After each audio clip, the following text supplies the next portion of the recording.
시편 119편 169절 이하를 보십시다. 169절 한 절을 다 같이 읽겠습니다. 여호와여, 나의 부르짖음이 주 앞에 이르게 하시고 주의 말씀대로 나를 깨닫게 하소서. 우리의 기도에 무익한 기도란 없습니다. 우리 기도가 주님의 앞에 이르기 때문입니다. 예레미야 33장 3절에 기록되기를 너는 내게 부르짖으라. 내가 네게 응답하였고 네가 알지 못하는 크고 비밀한 일을 네게 보이리라 하였습니다. 시편 119편에는 하나님의 말씀을 깨닫게 하여 달라는 기도가 여러 번 반복되고 있습니다. 이 아래 보니까 14번입니다. 성경은 하나님의 계시와 영감에 의해서 기록된 것입니다. 그러므로 사람의 지혜와 방도로는 그 뜻을 알지 못합니다. 성경의 불신자의 상태에 관하여 지적하기를 저희 총명이 어두워지고 저희 가운데 있는 무지함과 저희 마음이 굳어짐으로 말미암아 하나님의 생명에서 떠나이도다 하였습니다. 하나님의 말씀은 성령의 감동하심을 입은 사람들이 하나님께 받아 기록하는 것입니다. 디모데후서 3장 16절에 모든 성경은 하나님의 감동으로 된 것으로 교훈과 책망과 바르게 함과 의로 교육하기에 유익하니라고 기록되었습니다. 베드로후서 1장 21절에는 예언은 언제든지 사람의 뜻으로 낸 것이 아니요 오직 성령의 감동하심을 입은 사람들이 하나님께 받아 말한 것임이라 하였습니다. 이렇게 기록된 말씀은 성령께서 우리에게 깨닫게 해 주셔야 그 뜻을 알 수 있습니다. 전문적인 서적을 읽을 때 보통 사람으로서는 이해하기가 어렵습니다. 그런데 그 책을 저술한 사람에게 자세히 설명을 드리면 쉽게 이해가 되는 겁니다. 성령께서 감동하셔서 성경 기자들이 기록하게 한 것이기 때문에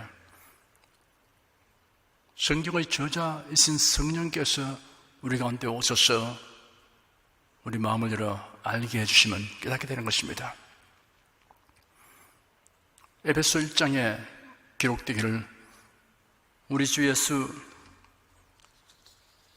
그리스도의 하나님 영광의 아버지께서 지혜와 계시의 정선을 내게 주사 하나님을 알게 하시고 너희 마음눈을 밝히사 그의 부르심의 소망이 무엇이며 성도 안에서 그 기업의 영광의 풍성이 무엇이며 그 힘의 강력으로 역사심을 따라 믿는 우리에게 베푸신 능력의 지극히 크심이 어떤 것을 내로 알게 하시기를 구하노라 하였습니다. 우리가 이러한 기도를 해야 하겠습니다. 성령님 오셔서 저희 마음눈을 밝혀주십시오. 하나님께서 내게 주신 말씀의 그 깊은 뜻을 깨달아 알게 해 주십시오 라고 기도해야 하는 것입니다. 170절 한 절 읽겠습니다. 나의 간구가 주 앞에 달하게 하시고 주의 말씀대로 건지소서. 주의 말씀대로라는 표현은 매우 의미심장합니다. 주님의 언약하신 말씀에 건강한 기도를 하였다는 의미입니다. 자신의 원대로가 아닌 주님의 뜻대로 응답되기를 구하였습니다. 하나님 말씀에는 하나님의 뜻이 계시되어 있습니다. 171절 한 절 읽겠습니다. 주께서 율례를 내게 가르치심으로 내 입술이 찬송을 바랄지니이다. 찬송하는 것은 하나님의 말씀을 아는 것과 밀접한 관계가 있습니다. 하나님의 말씀과는 무관한 상태에서 좋은 목소리와 악기만 있으면 훌륭하게 찬송할 수 있을 줄로 아는 것은 잘못된 것입니다. 하나님을 예배함에 있어서 말씀을 듣는 순서는 매우 중요합니다. 타락한 중세교회는 의식과 교회당 장식으로 말씀을 대신하였습니다. 현대교회 중에는 경배와 찬양이나 각종 문화 행사로 말씀을 대신하려고 하는 풍조가 있습니다. 마귀는 교회가 온갖 의식과 장식 그리고 노래와 춤과 연주와 행사로서 말씀을 대신하도록 미혹합니다. 172절 한 절 읽겠습니다. 주의 모든 계명이 의로움으로 내 혀가 주의 말씀을 노래할지니이다. 하나님의 말씀은 의로우신 말씀입니다. 어느 시대나 누구에게나 그 말씀은 옳은 말씀입니다. 다 적용되어야 할 말씀입니다. 그뿐 아니라 그 말씀을 받아들이는 자를 의롭게 하여 주는 말씀입니다. 그러므로 주님의 말씀은 우리가 찬송하는 내용이 됩니다. 모든 찬송은 하나님의 말씀에 일치해야 하는 것입니다. 찬송 가사를 보아서 그 중에 한 소절, 아니 한 단어라도 하나님의 말씀과 배치되는 것이 있으면 그것은 불러서는 안 되는 것입니다. 세상 노래와 찬송의 차이가 있겠습니다. 찬송 가사는 모두 하나님 말씀에 부합되어야 한다 하는 것은 이것은 대원칙입니다. 173절 한 절 읽겠습니다. 내가 주의 법도를 택하셨사오니 주의 손이 항상 나의 도움이 되게 하소서. 사람은 일생 동안 수없이 많은 선택을 하면서 살아갑니다. 크고 작은 선택들 하루에도 수없이 하고 있습니다. 그 선택이 미치는 영향이 지대합니다. 아유, 선택을 잘못했구나 하고 후에 막급할 때가 있습니다. 야, 그때 참 선택을 잘해서 오늘 좋은 결과를 초래했다 이렇게 또 좋아할 수 있습니다. 하나님의 말씀을 믿고 순종한 편을 선택하는 것은 최상의 선택입니다. 하나님의 도우심은 하나님의 말씀에 대한 믿음과 순종의 불가분의 관계가 있습니다. 노아 시대 하나님께서 노아에게 말씀하시기를 모든 혈육 있는 자의 강포가 땅에 가득함으로 그 끝날이 내 앞에 이르렀다. 내가 그들을 땅과 함께 멸한다. 너는 잣나무로 너를 위하여 방주를 지어라. 그 안에 간들을 막고 역청으로 그 안팎에 칠하라. 내가 홍수를 땅에 일으켜 무릇 생명의 기색 있는 육체를 천하에서 멸절하리니 땅에 있는 자가 다 죽으리라 하였습니다. 노아가 그 말씀을 믿었습니다. 노아와 노아의 가족들은 그 말씀으로 순종했습니다. 선택을 한 겁니다. 믿기로 선택하고 순종으로 선택한 것입니다. 한편 노아는 당시의 사람들에게 이 하나님 말씀을 전해 주었습니다. 사람들은 비소했습니다. 거부했습니다. 그들은 하나님 말씀을 듣지 않았습니다. 이 선택이 가져온 결과는 무엇인가 너무나 잘 우리가 알고 있습니다. 노아와 그 가족들은 하나님의 주신 그 말씀을 믿기로 선택하고 순종으로 선택해서 행하였으므로 홍수 심판에서 구원을 받았습니다. 그러나 아무리 다수의 사람이 결정한 것이라도 하나님 말씀을 거부하고 불신하고 불순종하기로 선택한 편에 서면 그 숫자가 자기들의 안전을 보장해 주지 못하고 성공을 보장해 주지 못합니다. 그들은 다 홍수 심판에서 멸절했습니다. 천사들이 나그네 모습으로 소돔 성에서는 롯을 방문했습니다. 롯에게 말하기를 네게 속한 자가 또 있느냐? 네 사위나 자녀나 성중에 네게 속한 자들을 다 성 밖으로 이끌어내라 했습니다. 그들에 대한 부르짖음이 여호와 앞에 크기 때문에 여호와께서 우리를 이곳에 보내어서 이곳을 멸하려고 하신다. 그 말을 들었을 때 롯은 그 말씀을 믿기로 선택했습니다. 순종하기로 선택했습니다. 롯은 사위들에게 가서 그 말씀을 전해주었습니다. 근데 사위들은 농담으로 취급했습니다. 그 말씀을 그들은 배척했습니다. 이러한 선택의 차이가 가져온 결과가 무엇인가 우리는 잘 알고 있습니다. 이 생 사는 동안 우리가 선택할 때 항상 잘 생각해 보아야 됩니다.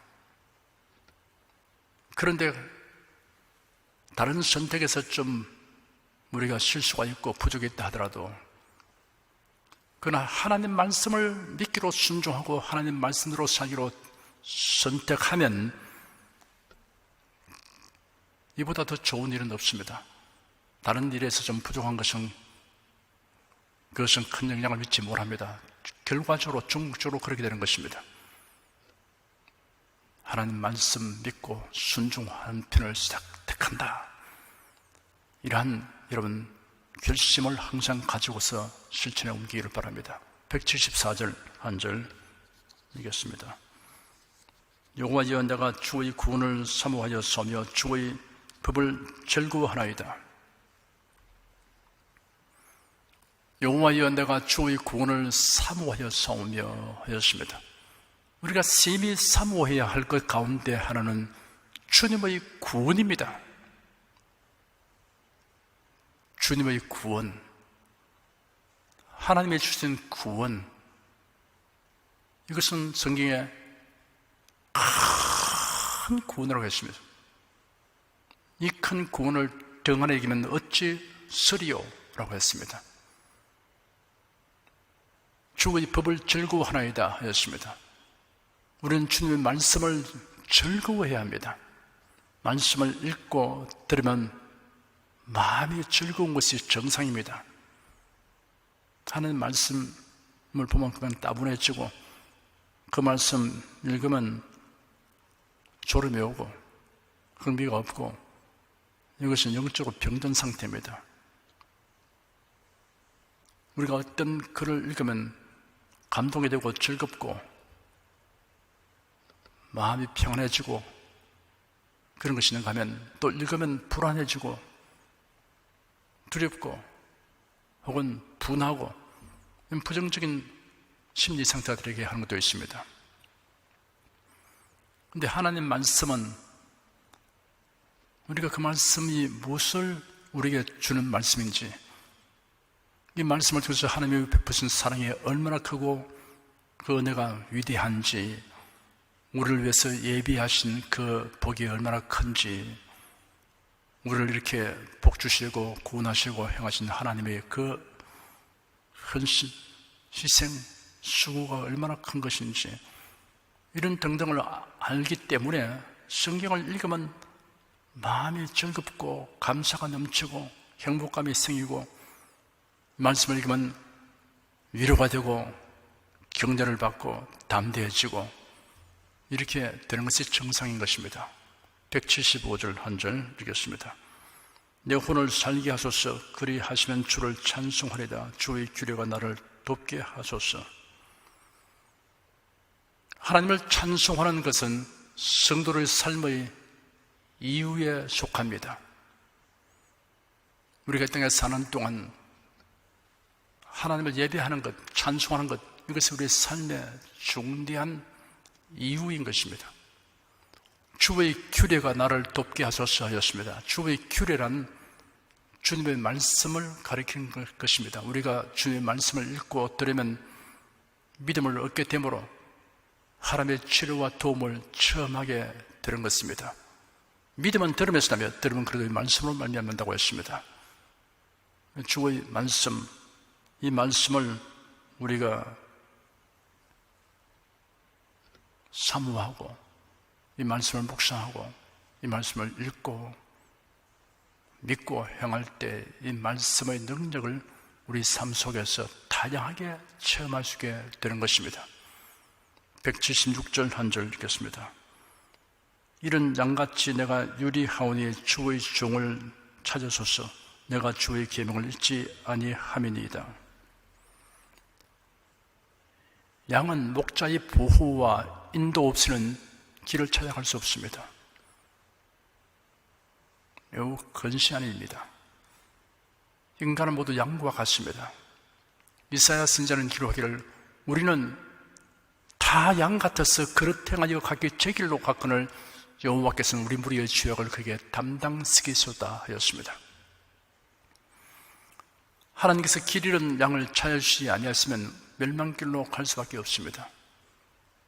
예수께서 말씀하시기를 나는 선한 목자라 내가 내 양을 알고 양도 나를 아는 것에 아버지께서 나를 아시고 내가 아버지를 아는 것 같으니 나는 양을 위하여 목숨을 버리노라. 또 이 우리에 들지 아니한 다른 양들의 내게서 내가 인도해야 할 터이니 저희도 내 음성을 듣고 한 무리가 되어 한 목자에게 있으리라 하였습니다. 하나님의 말씀을 따라서 살아가는 사람은 하나님의 양이 되었다는 것을 나타내고 있습니다. 양은 목자를 알고 목자의 음성을 품으려고 따라간다고 했습니다. 하나님 말씀 들으면 나의 목자의 음성이다 이렇게 생각하는 사람은 그 말씀 따라가는 겁니다. 좌우로 치우쳐가도 하나님 말씀 듣고 틀렸구나 하면 돌이킵니다. 말씀 따라갑니다. 이렇게 하나님 말씀에 귀를 기울이고 그 말씀 따라서 내 삶의 발걸음을 늘 살펴보고 나아가는 사람은 주 하나님의 양이다 이것을 증거하고 있는 것입니다. 오늘로서 시편 119편 1절에서 176절까지를 모두 살펴보았습니다. 119편의 분량은 아주 많습니다. 그래서 여러 회를 통해서 우리가 살펴보았습니다. 시편 119편을 종합하여 정리해보면 하나님의 말씀을 표현하는 동의어를 다양하게 사용하고 있습니다. 도, 율법, 증거, 법도, 율례, 계명, 판단, 규례, 말씀, 진리 등의 칭호로 부르고 있습니다. 하나님의 말씀이 주는 유익들을 크게 10가지로 헤아려보면 다음과 같습니다. 첫째, 하나님 말씀을 지키고 순종하는 자는 복 있는 사람입니다. 둘째, 우리가 순결하게 살 수 있는 방법은 말씀을 쫓아 살아가는 것입니다. 셋째, 인생이 사모해야 할 대상은 부귀 공명이나 쾌락이 아니요 오직 구원을 주는 하나님 말씀입니다. 넷째, 인간이 극심한 고통과 괴로움 속에서 방황할 때 서럽게 소생할 수 있는 힘은 말씀으로부터 옵니다. 다섯째, 우리가 이기적 욕망과 탐욕으로부터 벗어난 길은 말씀의 시야를 고정시키는 것입니다. 여섯째, 우리가 의지할 수 있는 유일한 원칙, 표준은 인간의 지식과 지혜가 아니라 오직 하나님의 말씀입니다. 말씀은 어느 시대에도 인간의 판단과 행동의 기준이 됩니다. 일곱째, 참된 자유는 말씀을 구하고 사랑하고 즐거워하며 지킬 때만 가능합니다. 말씀대로 사는 사람은 죄의 사슬에서 해방되어 영원히 자유를 누리게 됩니다. 여덟째, 우리는 고난을 당할 때 세상을 비관하거나 하나님을 원망하지 말고 말씀으로부터 오는 위로와 소망을 맛보아야 합니다. 성도는 환난을 통하여 말씀의 진정한 의미를 깨달을 수 있는 기회를 얻게 됩니다. 아홉째, 우리의 자랑과 노래는 말씀을 지키고 사랑하는 자세에서 출발합니다. 세상적인 가치는 더 이상 진정한 소유와 즐거움을 제공할 수 없습니다. 열째, 하나님 말씀에 대해 우리가 취할 태도 5가지를 교훈하고 있습니다. 첫째는 읽고 듣고 묵상해야 합니다. 둘째는 말씀의 뜻을 알기를 힘써야 합니다. 셋째는 믿어야 합니다. 넷째는 순종해야 합니다. 다섯째는 알려야 합니다.